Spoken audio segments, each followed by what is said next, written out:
there's this idea of sort of a romantic primitivism that's sort of privileged in the discourse about rock and roll. People want to believe that in some cases it's better to know nothing. Yeah, I maintain certain elements of that in my approach, truthfully myself, particularly with regard to the guitar.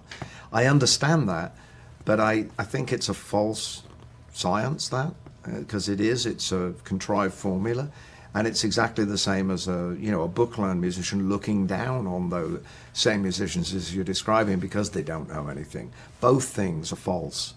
The real truth of it is the feeling, and the technical things that you pre-agree, they can be the absence of technique just as surely as a display of technique.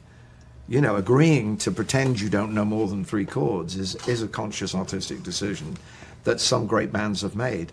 But I don't know too many bands that you're speaking of that really don't know other music. The example would be, Jim Jarmusch's film, Gimme Danger? Yeah. Like, what does that tell you? What were the Stooges listening to? Right. They were listening to Albert Ayler. They weren't listening just to 3-chord garage band rock. They had awareness of other types of music and other kinds of expression. Iggy just heard it that way. So that's a choice.